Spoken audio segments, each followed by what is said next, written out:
qoldi sinflarimiz, necha kunki uyimizdamiz. Ota onam bilan birgamiz, lekin ustoz sizni sog'indik.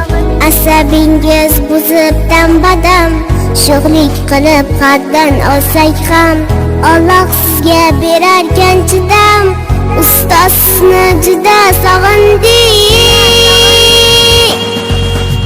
Bilim berib doldim dema